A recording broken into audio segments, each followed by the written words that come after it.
It's time for the Comic Bin Comic Book Podcast. The podcast you look forward to for all of your news and reviews of the best comic books hitting stands.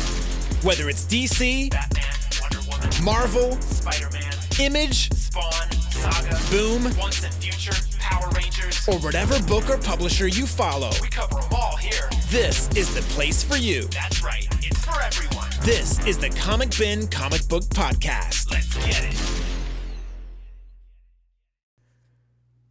Hello, folks. Welcome to another episode of the Comic Bin Comic Book Podcast. I am your host, Theo.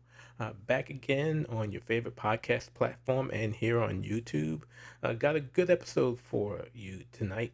I'm going to be sitting down talking to Adam Rose, the writer of Huge Detective, the comic book series that's being published right now by Titan Comics. And so issue 3 is already on shelves. Issue 4 doesn't come out until January. So he and I sat down and talked about a few things with the series. Motivations, what gave him the idea of the series, and what fans could look forward to. And then we'll finish things out doing something new that I plan on doing on the podcast when I have guests on. But before we get into that interview, so everyone knows that I'm a huge fan of Batman. I've been collecting comic books since I was the age of 9, and I have more Batman comics than anything else. But if you're a big Batman fan as I am, then this is for you.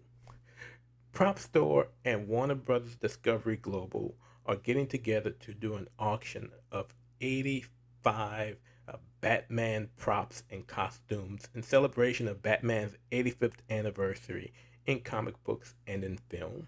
So now you can go to propstore.com, register, and you can actually put in bids today on these special items that they are auctioning off. And then on December 6th at 1 p.m. Pacific, you can actually participate in the live auction as they auction off these items. Now, from the first big screen appearance of Batman in Batman 89 to his last appearance in 2023's The Flash, this auction will have a collection of props and costumes from all across Gotham City. And of course, we can't forget anything about the Rogues Gallery either. So we'll see props from Bane, from Batman and Robin, to the Riddler suit for Batman Forever. And then there'll be some items from Harley Quinn as well. So now, in addition to these 85 items that'll be on auction at propstore.com, there's going to be a special bonus auction as well. That is for a VIP tour of Warner Brothers Global Archives in California. So again, go out to propstore.com, register, put your bid in today, and then again, tune in to the live auction on December the 6th at 1 p.m. Pacific time. So again, that's at propstore.com, register again, propstore.com. So again, I hope you all enjoy this interview with me and Adam Rose, again talking about Huge Detective from Titan Comics, and I will see you all on the other side. Hey folks, it's Theo, and I am sitting here with Adam Rose. Adam, writer of Huge Detective from Titan Comics. How's it going this evening? It's great. I really appreciate getting to be on with you here. Issue 3 rolled out like a little over a week ago now. Yeah, it's great to get to talk comics. So just so you folks know, again, issue 3 came out a few weeks ago, so we will be spoiling this. So if you haven't read issue 3 yet, I don't know why, but if you haven't, pause right here and come back after you pick up issue 3 and read it. I actually read it last night again to prepare for this, and man, I have some questions. But before I get into my personal questions, because as always, I end up being wrong when I have all these ideas in my head as to where a story is going. But give a little recap to our listeners as to what Huge Detective is. Sure. So it's a world not that different from ours, with the exception that humans awoke a sleeping giant, literally, of a group of beings called the Huge. They were just in a thousands years slumber, and our maybe use of certain like nuclear devices and whatnot, woke them up. We find out they also have a taste for humans, or beings as they like to call us. And the Omega event happens 40 years before our story starts, where we realize, both the humans and huge, that if we don't find a way to get along, we're going to destroy the planet and have nowhere to be. So we give them Australia. And I have angered some Australians that have read this about And that. that I'm was definitely sorry. one of my questions of all the places, of all the land that we have on this planet, why Australia? So great question. And I thought a lot about it. I mean, the world building for me with this and the character development was a lot of fun and just something I wanted to take a lot of care with. My rationale was that for the beings the size of the huge, which are as tall as skyscrapers in most cases, and yes, there are fewer of them, but they would need a significant land mass. But we, as humans, would want it to be isolated. So I thought, what is the largest, like, quote unquote, island on the planet? And that's Australia. Okay, I can get with that. Okay, because I remember from issue one when the Omega event occurred, it wasn't the first time that the huge came up out of, but this was the largest population. So I'm just thinking there must be a ton of them, and all of a sudden they get Australia.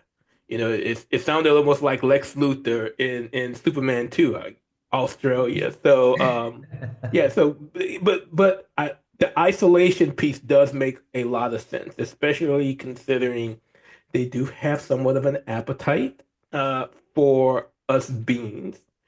But in looking at the relationship between Giant, am I pronouncing it right? It is Giant, but it's Yeah, spelled with a Detective Y. Giant. Yep, yep. It, in looking at the relationship between Giant and Tamaki, the being detective who's a member of the FBI, there seems to be, I feel some vibe with either the movie Bright or Alien Nation.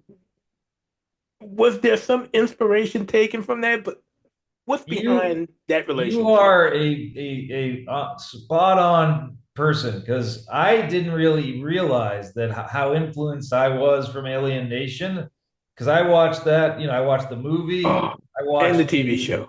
yeah, and the TV show. It was actually one of my editors that mentioned it to me when we were just at the beginning of this, and it didn't consciously occur to me that I was doing that, but it makes sense because I was a big fan. And yes, and Bright, sure, that I'll take that reference too.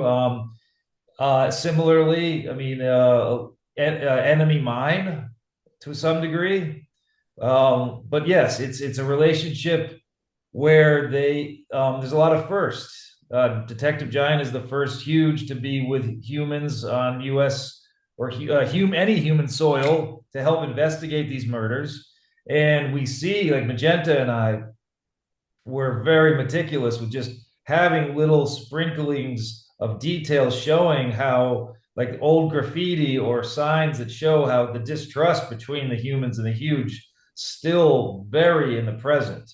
Maybe we have, yes, we're using them for transport, and there's some bridges that are being built metaphorically, but there's a lot to do, and this is like the first kind of olive branch of this relationship, but it's tenuous. Yeah, and it's very personal for Tamaki considering what happened to her, at least with her mother That's in right. the Omega event. So it's really tough on her to be to be teamed up with Giant. Yes. No, no, that's spot on. I mean, I wanted Tamaki to have. I mean, she's a very complicated person, and so is Giant, as we'll find out, more and more. But she in particular has to swallow a lot of rage to make this work. Yes. And she has her other demons as well, as most of the main characters in this do. And that's something that, just kind of really brightens their relationship as far as how they're able to overcome these hurdles. So if we can, I want to go ahead and jump into issue two, or at least the ending of issue two, where we had this big event where a huge fossil rises from Copernicus on the moon. And Yes. so now it leads me to this question. Are the huge terrestrial or are they extraterrestrial? You know, I see why you're doing you're such a good interviewer. That's the question I want you to be asking. And so yes, that is a possibility. What you just proposed, are they terrestrial or extraterrestrial, or perhaps are they terrestrial that became extraterrestrial? Or was there some kind of exploration towards the moon in their past before humans? So that's not something I'm willing to give a direct answer to. And you're gonna, I mean, it's a storyline for hopefully a future arc that I already have kind of mapped out as far as answering those kinds of questions. But yes, the world of the world of Huge Detective is big, and it's I'm inspired by like some of like Lord of the Rings as far as having that weight of history, because that's how much world building I've been trying to do for this with Magenta. So it goes long before the Omega event. So I'm not answering your question, but I'm going to tell you that it's a great question. I got it. I got it. We don't want to spoil it.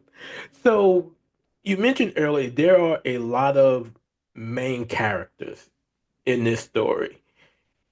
We have Giant, we have Tamaki as the two detectives on this case, but then we have Manny, who by the time you get to issue two, at least halfway, he's more than just a schizophrenic, and we have Mrs. Stubbs, who by the end of issue three now seems to be a lot more than what I mean, everyone seems to there doesn't seem to be a there doesn't seem to be a secondary character yet. I- Is that by design? I mean, because we have huge detective and one would think, okay, well, we're talking about Giant, but no, he's not really the main character. He's one of many.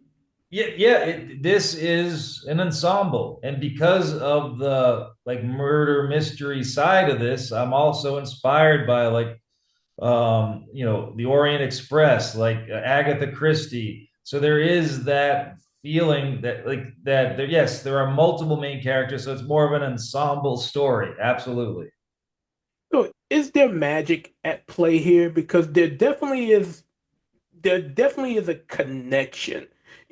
Originally I had this idea, and I hope I'm not spoiling anything when I say, well, maybe Manny is somehow connected to the huge, maybe genetically, and now it doesn't seem to be that way when you see the monster that Giant interacts with in the cave. Is there a hint of magic in your story, or is Well, it a whole lot more?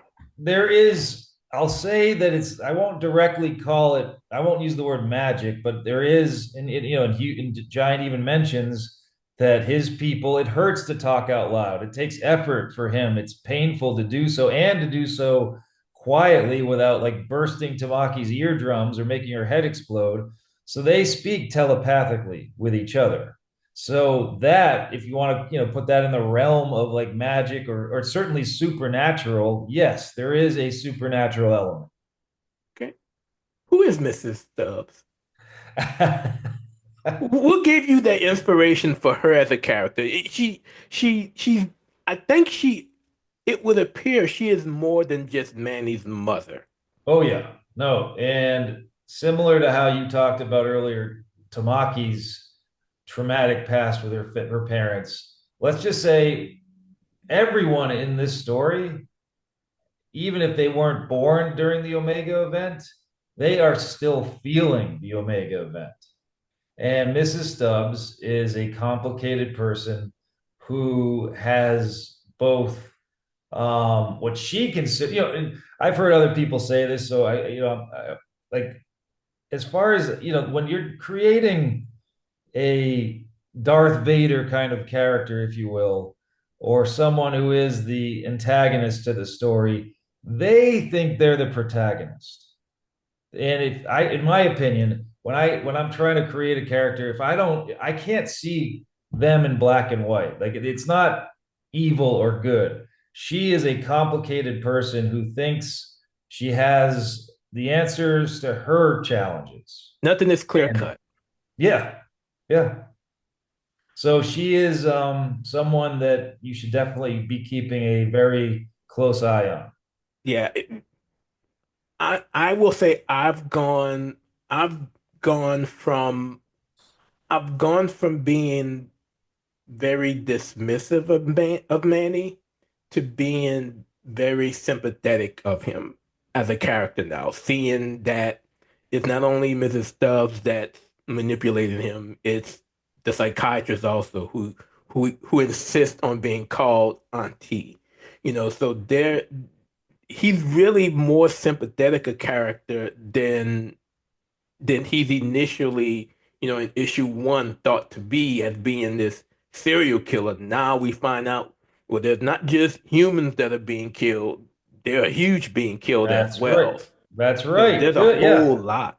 Yeah. No. And so that's the whole thing with him.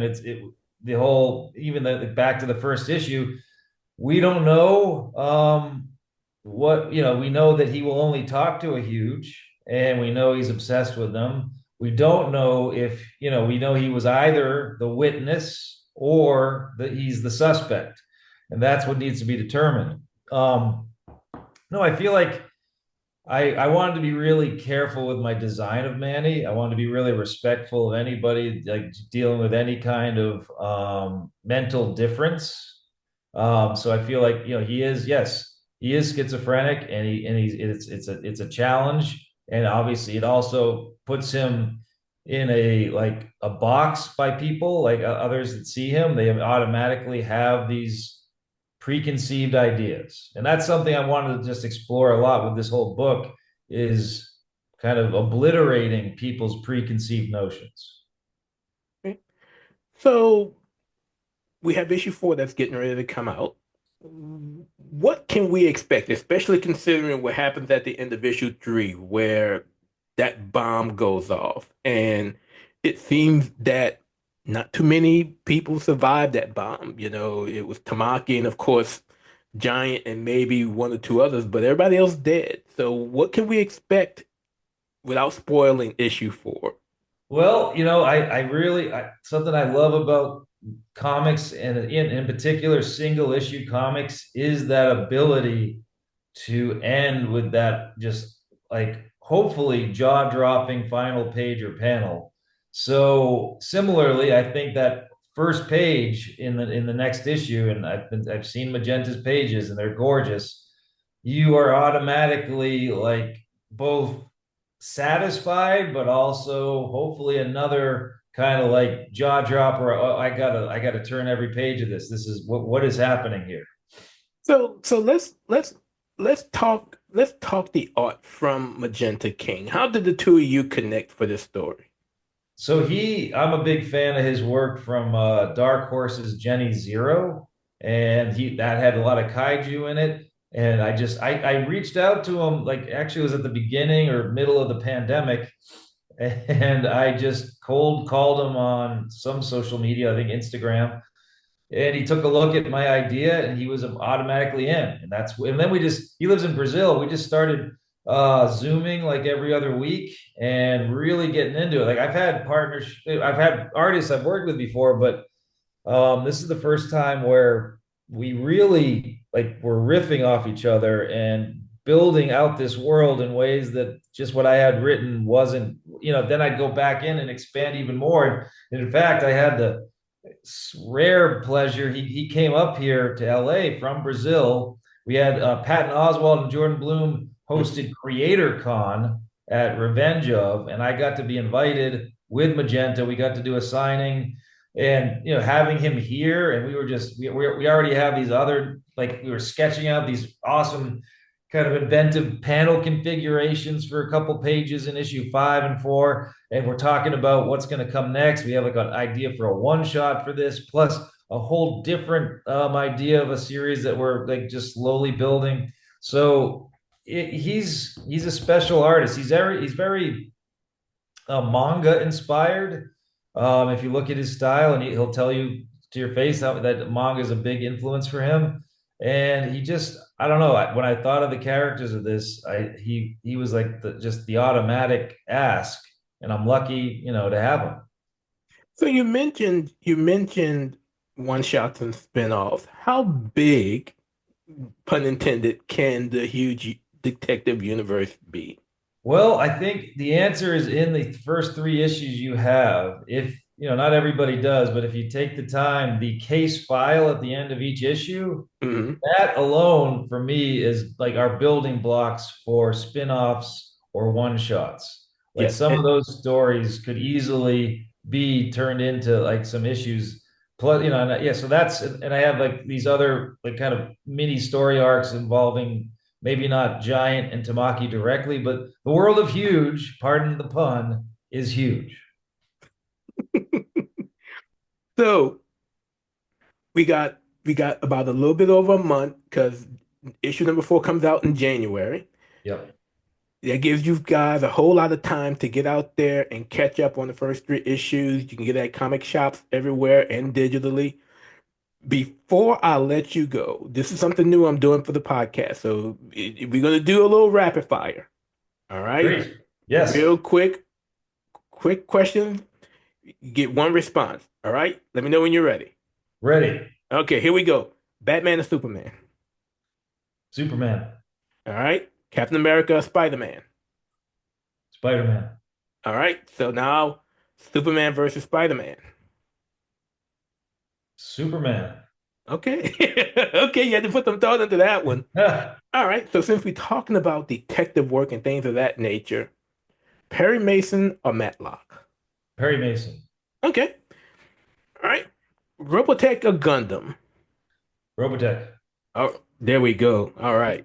Um, Goku or Naruto? Naruto. Okay. Thundercats or Silverhawks? Oh my! Oh, that's not fair. Oh, come on. I'm gonna go Silverhawks. Oh, okay. Let me tell you, if it wasn't for Chitara, I would say Silverhawks all day, but she was like a kid crush back in the day. But yeah, I would Saint, definitely do Silverhawks too. Saint, I loved her, but I'll tell you why I went Silverhawks. Snarf for Thundercats. Snarf just bugged the heck out of me. Eric the hell out of you, huh? All right. All right. Last one. If you thought that one was unfair, this is really going to get you. Justice League Unlimited or Batman the Animated Series? I'm gonna go Justice League Unlimited. Wow. It was a Really? dream come true seeing all of those characters come to life. All right. I can accept that. I can understand that. And I say that as a huge Batman fan. So Batman is in Justice League Unlimited, so I will give you that. Adam Rose, thank you so much. How can fans keep up with what's going on with you in the world of your comic book writing? Yeah, I have a website, adamharryrose.com, that has a lot of news on it. And actually, soon we'll hopefully have some bonus case files for Huge Detective. And that has all my socials on it, including the new Blue Sky, which I'm having fun on. But I'm also like Instagram. I am Shazam Cap. Shazam CAP is my Instagram handle. And I'm still on that Twitter place or X or whatever it is, Adam Rose 74. All right. The name is Adam Rose. The book is Huge Detective from Titan Comics. Adam Rose, thank you so much for coming on to the Comic Ben Comic Book Podcast. Thank you very much. Thank you. I really appreciate it. So again, I want to thank Adam for taking the time to sit with me to talk about Huge Detective. Again, Huge Detective is out on shelves, the first 3 issues. Issue number 4 comes out in January, so there's plenty of time for you to get out there, pick up those issues if you haven't read it yet, and catch up before issue number 4 comes out in January. I believe it comes out on the 11th. But that is going to do it for this episode.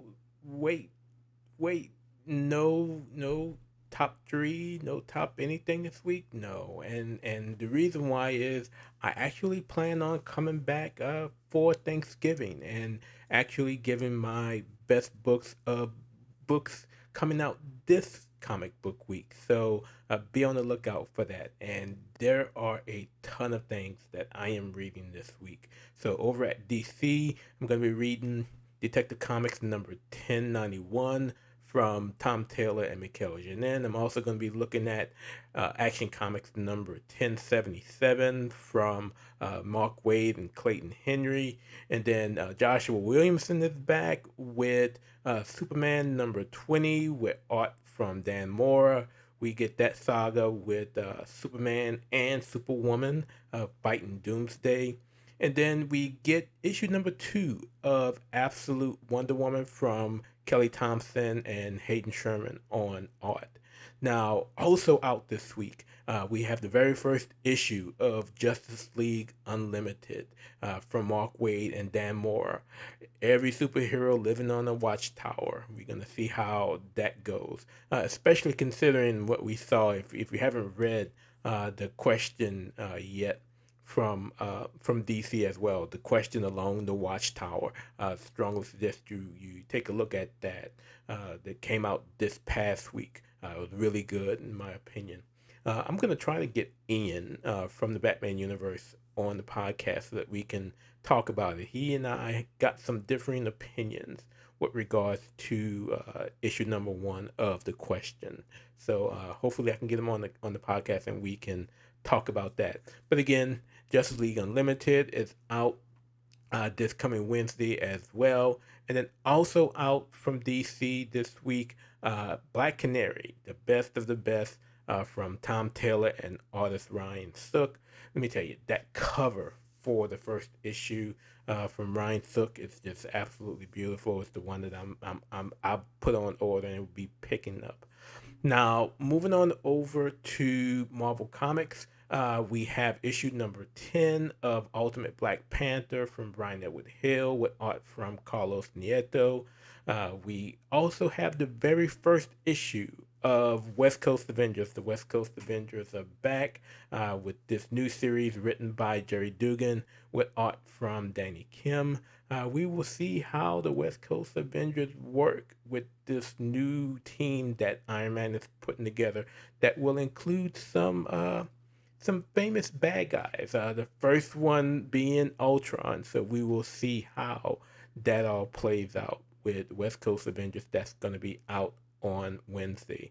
And then we get the final issue of Venom War as we get closer and closer to finding out who the all-new Venom will be. We can kind of see from solicits it's not going to be Eddie Brock, as he's going to take over the Carnage symbiote. So we're going to get a new Venom, and eventually that'll be revealed in All New Venom number 1. And then over at Image, Skybound Image, we will have Void Rivals number 14 from Robert Kirkman with art from Lorenzo De Felici. You know that that's an automatic entry into my top books for the week. I've been loving the series from the start. And then over at Dynamite, we have issue number 5 of Thundercats Chitara as she continues to train Lion-O for what is to come as her visions become stronger and stronger as she kind of sees the ending of Thundera coming this way. Then over at IDW, we get the 21st issue, Star Trek Defiant, issue number 21 from Christopher Cantwell and art from Angel Unzueto. Then moving over to Mad Cave Studios, my new favorite comic book publisher, we have Gotcha Man number 5 from Cullen Bunn with art from Chris Batista. We also get the final issue number 4 of Gotcha Man Galactor, the 4-part series that looks at Bert Katse as he takes out his enemies who have had their own mission in taking him out, and he turns the tables on them. And that's written by Steve Orlando with art from Pascal Quilano.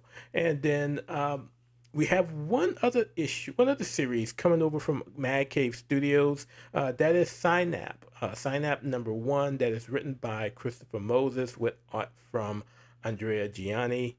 And then closing things out, we have slowly been getting this resurgence of the Valiant universe as they've come in under the tutelage of Alien Books.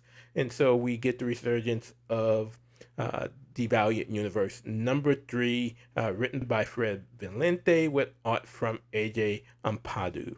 And so, as you can see, I got a lot of stuff that I'm going to be reading, and I'm getting started on it now so that we can be ready to roll things out so we can have a Thanksgiving episode for you all. But that is going to do it for this week's episode of the Comic Bin Comic Book Podcast. Again, thank you to Adam Rose and the folks at Titan for getting with me to talk about Huge Detective. Go ahead and get those first 3 issues and catch up before issue 4 comes out.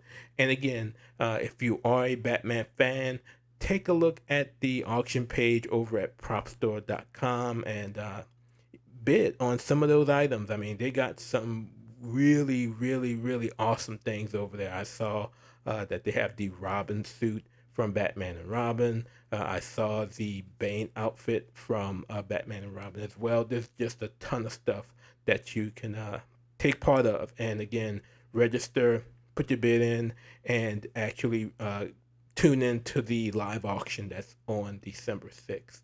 But until then, I will see you guys either on Thanksgiving or on Black Friday. And I'll see you then.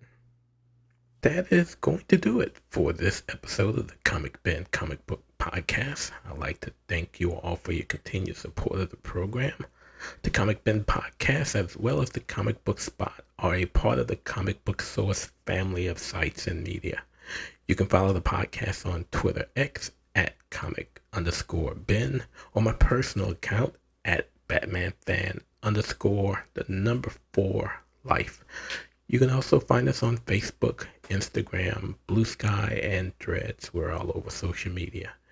You can also follow our sister site over at thebatmanuniverse.net for all of your news and reviews in the world of Batman.